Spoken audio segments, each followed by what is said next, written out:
Hello everyone, welcome to exam selection के online digital platform पर मैं एक बार फिर से आप सभी का हार्दिक स्वागत करता हूं। अपनी लाइव टेस्ट सीरीज चल रही थी और उस लाइव टेस्ट सीरीज में अपने 5 पार्ट कंप्लीट कर लिए थे और उन पांचों पार्टों के टॉपिक वाइज जो एमसीक्यूज़ हैं वो बिल्कुल आपको प्लेलिस्ट में मिल जाएंगे, वहां जाके आप देख सकते हो। आज का अपना जो टॉपिक रहने वाला है, अगर उस टॉपिक की मैं बात करूं तो वो टॉपिक है राजस्थान की सिंचाई परियोजनाएं। ठीक है, राजस्थान की जो सिंचाई परियोजनाएं हैं उन सिंचाई परियोजना से संबंधित जो इंपॉर्टेंट क्वेश्चंस हैं उनको अपन यहाँ पर डिस्कस करने वाले हैं। टॉप 10 इंपॉर्टेंट क्वेश्चंस यहाँ पर अपन सॉल्व करने वाले हैं। तो चलिए शुरू करते हैं। शुरू करने से पहले एक छोटी सी रिक्वेस्ट है, प्लीज़ वीडियो को लाइक और चैनल को जरूर से सब्सक्राइब करिएगा, क्योंकि मैं इसी प्रकार के इंपॉर्टेंट वीडियोज़ आपके लिए लाता रहता हूँ। तो चलिए शुरू करते हैं आज का हमारा रोमांचक सफर। क्वेश्चन नंबर फर्स्ट की तरफ बढ़ते हैं। देखिए, क्वेश्चन नंबर फर्स्ट यहाँ पर पूछा गया है कि राजस्थान में सेम समस्या से अति प्रभावित जिले हैं। बहुत ही इंपॉर्टेंट क्वेश्चन है। प्रश्न पूछा गया है, राजस्थान के अंदर सेम समस्या से ग्रसित प्रभावित जिले कौन से हैं। ऑप्शन नंबर ए है आपका बीकानेर जैसलमेर, बी है आपका हनुमानगढ़ श्रीगंगानगर, सी है जोधपुर नागौर और डी है आपका कोटा झालावाड़। अब आपको जवाब देना है कि राजस्थान में सेम समस्या से गंभीरता प्रभावित या ग्रसित जिले कौन कौन से हैं। अगर यहाँ पर इसके राइट आंसर की मैं बात करूँ तो इसका राइट आंसर हो जाएगा ऑप्शन नंबर बी वाला, यानी कि आपका जो हनुमानगढ़ और श्रीगंगानगर है ये सेम समस्या से ग्रसित है। सेम समस्या का मतलब होता है जो आपके नहरी क्षेत्र होते हैं उन नहरी क्षेत्र के पास जो ज़मीन होती है वो ज़मीन हो जाती है दलदली। दलदली जो ज़मीन हो जाती है उसी को अपन बोलते हैं सेम भूमि। ठीक है, उसी को सेम भूमि बोला जाता है और उसमें मुख्य रूप से आपके कद्दू वर्गीय सब्जियों को उगाया जाता है। कद्दू वर्गीय सब्जियों को उगाया जाता है। कद्दू वर्गीय में आप इस प्रकार से समझ सकते हैं कि इनके अंदर तरबूजा, मतीरा, खरबूजा आदि को उगाया जाता है। ये प्रश्न आपसे पूछा जा सकता है। इसके अलावा जो आपका श्रीगंगानगर है उसको अपन किस नाम से जानते हैं, उसको अपन अन्न का कटोरा के नाम से भी जानते हैं। ध्यान रखना, अन्न का कटोरा के नाम से भी इसे जाना जाता है, ये भी पूछा जा सकता है। चलिए आगे बढ़ते हैं। अगला प्रश्न देखिए क्या है। अगला प्रश्न यहाँ पर पूछा गया है, वेरी इंपॉर्टेंट है। प्रश्न पूछा गया है, राजस्थान में सर्वाधिक सिंचाई किस स्रोत से होती है। ऑप्शन नंबर ए है आपका नहरों से, बी है आपका तालाब से, सी है आपका कुएं से और डी है नलकूप से। अब आपको जवाब देना है कि सर्वाधिक सिंचाई किस स्रोत से होती है। ऑप्शन नंबर ए, बी, सी या डी।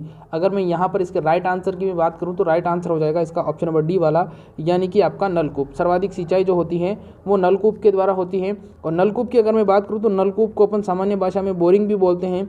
बोरिंग के अलावा इसको बोरवेल भी बोला जाता है। ठीक है, तो बोरिंग या बोरवेल की अगर बात की जा रही है तो समझ जाना कि नलकूप जो है उसी के बारे में बात हो रही है। चलिए आगे बात करते हैं। अगला प्रश्न देखिए क्या है। अगला प्रश्न यहाँ पर पूछा गया है कि खड़ीन वर्षा जल संग्रहण की परंपरागत विधि है। यहाँ पर पूछा गया है खड़ीन जो है वो वर्षा जल संरक्षण की परंपरागत विधि है, लेकिन किस क्षेत्र की विधि है। ऑप्शन नंबर यहाँ पर दिया गया है, ऑप्शन ए अजमेर, बी है आपका कोटा, सी है जैसलमेर और डी है झालावाड़। यहाँ पर आपको जवाब देना है कि किस क्षेत्र की परंपरागत विधि है। अगर मैं यहाँ पर इसके राइट आंसर की बात करूँ तो इसका जो राइट आंसर है वो हो जाएगा आपका जैसलमेर। ऑप्शन नंबर सी इसका राइट आंसर हो जाएगा। जैसलमेर की परंपरागत विधि है और जैसलमेर जो है वो आपके राज्य का सबसे बड़ा जिला माना जाता है, यानी कि राज्य में सबसे अधिक जो क्षेत्रफल है वो सबसे अधिक क्षेत्रफल किसका है, जैसलमेर का है। ठीक है, तो ये भी पूछा जा सकता है आपसे, राजस्थान का सबसे बड़ा जिला कौन सा है, तो सबसे बड़ा जिला है आपका जैसलमेर। चलिए अगले प्रश्न की तरफ बढ़ते हैं। अगला प्रश्न देखिए क्या है। अगला प्रश्न यहाँ पर पूछा गया है कि राजस्थान में पांचना सिंचाई परियोजना का संबंध किस नदी से है। सॉरी, यहाँ पर नदी नहीं आएगा, यहाँ पर आएगा किस जिले से है। तो आपको जवाब देना है कि पांचना सिंचाई परियोजना जो है उसका संबंध किससे है। ऑप्शन नंबर ए है आपका भरतपुर से, बी है जयपुर से, सी है टोंक से और डी है करौली से। आपको जवाब देना है कि पांचना सिंचाई परियोजना का संबंध किससे है। पांचना सिंचाई परियोजना की अगर मैं बात करूँ तो पांचना सिंचाई परियोजना जो है वो किससे संबंधित है, करौली जिले से संबंधित है। ठीक है, ध्यान रखना, पांचना करौली जिले से संबंधित है और करौली के अंदर ही पांचना बांध है। ये भी सवाल पूछा जाता है कि आपका जो पांचना बांध है, पांचना बांध कहाँ पर है, करौली के अंदर है और ये एकमात्र मिट्टी से निर्मित बांध है। ये भी पूछा जाता है कि ये कौन सा बांध है जो मिट्टी से निर्मित है, तो ध्यान रखना पांचना बांध करौली ये मिट्टी से निर्मित बांध है। ठीक है, और कहाँ पर है, करौली के अंदर है और ये एक सिंचाई परियोजना के अंतर्गत आता है। चलिए आगे बात करते हैं, अगले प्रश्न की तरफ बढ़ते हैं। अगला प्रश्न देखिए क्या है। अगला प्रश्न यहाँ पर पूछा गया है कि बिसलपुर परियोजना में जल किस नदी से आता है। प्रश्न क्या है, प्रश्न पूछा गया है बिसलपुर परियोजना में जल किस नदी से आता है। ऑप्शन नंबर ए है आपके पास में जवाई नदी, बी है आपके पास में बनास नदी, सी है चंबल नदी और डी है कोठारी नदी। आपको जवाब देना है कि बिसलपुर परियोजना जो है, बिसलपुर परियोजना के अंदर नदी के अंदर जल जो है वो किस नदी से आता है। जवाब देना है ए, बी, सी या डी। अगर यहाँ पर मैं इसके राइट आंसर की बात करूँ तो बिशलपुर परियोजना जो है वो एक पेयजल परियोजना है और इसके अंदर जो पानी आता है वो आता है बनास नदी से। ठीक है, ध्यान रखना बिशलपुर कौन सी परियोजना है, ये एक पेयजल के लिए चलाई गई परियोजना है। ध्यान रखना मुख्य रूप से इसमें आपके जो जल मिलता है वो एक तो जयपुर को मिलता है, ध्यान रखना, और जयपुर के अलावा एक अजमेर को भी इसमें पेयजल मिलता है। ठीक है, ध्यान रखना, ये पूछा जा सकता है आपसे। तो बिशलपुर परियोजना एक पेयजल परियोजना है और इसके अंदर जो पानी आता है वो बनास नदी से आता है। चलिए आगे बात करते हैं। अगला प्रश्न देखिए क्या है। अगला प्रश्न यहाँ पर पूछा गया है कि सोम कमला अम्बा, बहुत ही इंपॉर्टेंट क्वेश्चन है और बहुत बार पूछा जाता है। प्रश्न पूछा गया है कि सोम कमला अम्बा सिंचाई परियोजना कहाँ पर स्थित है। प्रश्न का जवाब देना है आपको। सोम कमला अम्बा सिंचाई परियोजना कहाँ पर स्थित है। ऑप्शन नंबर ए है आपका भीलवाड़ा चित्तौड़गढ़, बी है आपका उदयपुर डूंगरपुर, सी है कोटा झालावाड़ और डी है बूंदी टोंक बारा। जवाब देना है आपको कि सोम कमला अम्बा। प्रश्न क्या है, सोम कमला अम्बा सिंचाई परियोजना कहाँ पर स्थित है या कहाँ है। ठीक है, अगर यहाँ पर इसके राइट आंसर की मैं बात करूँ तो इसका राइट आंसर हो जाएगा option number b. Option number b Udaipur और डूंगरपुर इसका राइट आंसर हो जाएगा। और अगर मैं बात करूँ कौन सी नदी पर स्थित है तो ध्यान रखना, अगर नदी पूछा जाता है तो सोम नदी पर। किस नदी पर है, तो सोम नदी पर स्थित है या सोम नदी पर ये सिंचाई परियोजना चलाई जा रही है। ठीक है, आपको विशेष तौर से ध्यान रखना है सोम नदी के ऊपर सोम कमला अम्बा। देखिए इसमें आगे ये नाम दिया गया है सोम, तो इससे आप समझ सकते हो। चलिए आगे बात करते हैं। सारे के सारे जो क्वेश्चन हैं वो इंपॉर्टेंट हैं, इंपॉर्टेंट क्वेश्चन आपको सॉल्व करवा रहा हूँ। अगर आपको वीडियोस अच्छी लग रही है तो प्लीज़ वीडियो को लाइक और चैनल को जरूर से सब्सक्राइब करिए। आगे देखिए, आगे अपन अगला प्रश्न देखते हैं। अगला प्रश्न यहाँ पर पूछा गया है राजस्थान में। प्रश्न क्या है, राजस्थान में सिंचाई में दूसरे स्थान पर कौन सा स्रोत है। ऑप्शन नंबर ए है आपका नहरें, बी है तालाब, सी है कुएं और डी है नलकूप। बहुत ही अच्छा प्रश्न है। प्रश्न पूछा गया है कि दूसरे स्थान पर, पहले स्थान पर तो मैं आपको बता चुका हूं कि पहले स्थान पर क्या आता है, पहले स्थान पर आता है आपका नलकूप। ठीक है, पहले स्थान पर नलकूप आता है और दूसरे स्थान पर क्या आता है, ये प्रश्न भी पूछा गया है। तो इसका राइट आंसर क्या हो जाएगा, ऑप्शन नंबर दूसरा इसका राइट आंसर हो जाएगा। और नहरों की अगर मैं बात करूँ तो नहरों के द्वारा सिंचाई कहाँ पर होती है, एक तो होती है आपके गंगानगर के अंदर, ये प्रश्न भी ध्यान रखना आया हुआ है, और एक होती है आपके हनुमानगढ़ के अंदर, हनुमानगढ़ के अंदर होती है। और एक बार प्रश्न तालाब का भी पूछा गया था कि तालाबों के द्वारा सर्वाधिक सिंचाई कहाँ पर होती है, तो तालाबों के द्वारा जो सर्वाधिक सिंचाई होती है वो भीलवाड़ा के अंदर होती है। ठीक है, यह सर्वाधिक तालाब कहाँ पर है, तो भीलवाड़ा के अंदर है सर्वाधिक तालाब, ये भी आपको पता होना चाहिए। ठीक है, चलिए आगे बात करते हैं अपन।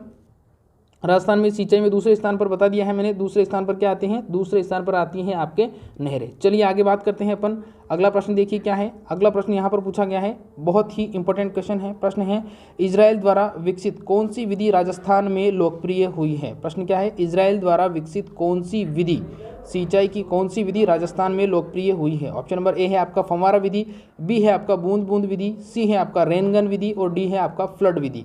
यहाँ पर जवाब देना है आपको कि इजराइल के द्वारा विकसित सिंचाई की ऐसी कौन सी विधि है जो विकसित हुई है, सिंचाई की ऐसी कौन सी विधि है जो विकसित हुई है, बताना है आपको।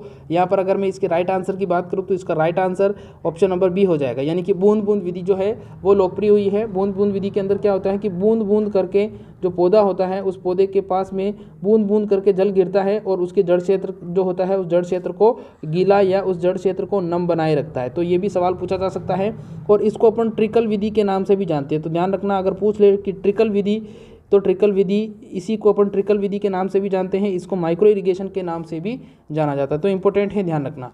आगे बात करते हैं अपन। अगला प्रश्न देखिए क्या है। अगला प्रश्न यहाँ पर पूछा गया है कि राजस्थान नहर में पानी किन नदियों से आता है। प्रश्न क्या है, राजस्थान नहर में पानी किन नदियों से आता है। ऑप्शन नंबर ए है आपका Ganga Yamuna, option number b है सतलज व व्यास, सी है आपका सरस्वती यमुना और डी है आपका बाणगंगा व घग्गर। अब आपको जवाब देना है कि जो राजस्थान नहर है, राजस्थान नहर के अंदर पानी किस नदियों से या किन किन नदियों से आता है। देखिए यहाँ पर अगर मैं इसके राइट आंसर की बात करूँ तो राइट आंसर इसका हो जाएगा सतलज व व्यास, ऑप्शन नंबर बी इसका राइट आंसर हो जाएगा। और आपकी जो राजस्थान नहर है, इस राजस्थान नहर का दूसरा नाम क्या है, इस राजस्थान नहर का दूसरा नाम है इंदिरा गांधी नहर। ठीक है, तो ध्यान रखना, इंदिरा गांधी नहर अगर आपसे पूछता है तो इंदिरा गांधी नहर या राजस्थान नहर एक ही बात है। पहले इसका नाम राजस्थान नहर था लेकिन बाद में परिवर्तित करके इसको इंदिरा गांधी नहर कर दिया गया। ठीक है, ये सतलज व व्यास नदियों के संगम स्थल या व्यास नदियों के द्वारा इसके अंदर पानी आता है। और ये भाखड़ा नांगल जो डैम बना हुआ है, आप लोगों को पता होगा कि भाखड़ा नागल डैम भी पूछा जाता है कि कहाँ पर बना हुआ है, तो भाखड़ा नागल डैम का आपको ध्यान रखना है कि भाखड़ा नागल डैम बना है सतलज व व्यास नदियों के संगम स्थल पर। ठीक है, चलिए इंपॉर्टेंट क्वेश्चन है, आगे अपन बात करते हैं। अगला प्रश्न देखिए क्या है। अगला प्रश्न यहाँ पर पूछा गया है, राजस्थान की सबसे बड़ी सिंचाई परियोजना है। बहुत ही अच्छा प्रश्न है। राजस्थान की सबसे बड़ी सिंचाई परियोजना बताना है आपको कौन सी है। ऑप्शन नंबर ए है गंग नहर, बी है इंदिरा गांधी नहर, सी है सतलज नदी परियोजना और डी है कोई नहीं। यहाँ पर आपको जवाब देना है कि राजस्थान की सबसे बड़ी सिंचाई परियोजना कौन सी है। अगर यहाँ पर मैं इसके राइट आंसर की बात करूँ तो इसका राइट आंसर हो जाएगा ऑप्शन नंबर 2। ऑप्शन नंबर 2 इसका राइट आंसर सही हो जाएगा। इंदिरा गांधी नहर, जो इंदिरा गांधी नहर है उसको अपन राजस्थान नहर भी कहते हैं। अभी मैंने बताया था आपको कि इसको राजस्थान नहर के नाम से भी जाना जाता है और ये राजस्थान की सबसे बड़ी सिंचाई परियोजना है। राजस्थान की क्या है, सबसे बड़ी सिंचाई परियोजना मानी जाती है। तो उम्मीद करता हूँ आज के ये जो क्वेश्चन है ये आपको अच्छे लगे होंगे। अगर क्वेश्चन अच्छे लगे हो तो प्लीज़ वीडियो को लाइक और चैनल को जरूर से सब्सक्राइब करिएगा। इन सभी की पीडीएफ आपको टेलीग्राम चैनल पर मिल जाएगी। टेलीग्राम चैनल का नाम है एग्ज़ाम सिलेक्शन। और अगर मैं बात करूँ कि बाकी कितनी क्लासेस हो चुकी हैं तो आप पीडीएफ अगर प्लेलिस्ट में जाओगे तो प्लेलिस्ट में आपको जितनी भी पुरानी वीडियोज़ हैं वो आपको मिल जाएंगी, टॉपिक वाइज मिल जाएगी, वहाँ जाके आप उनको देख सकते हो। तो आज के लिए बस इतना ही। कल फिर मुलाकात होगी इसी समय। तब तक के लिए नमस्कार। खुश रहिए, मस्त रहिए, हंसते रहिए, मुस्कुराते रहिए। आज के लिए बस इतना ही। Thank you.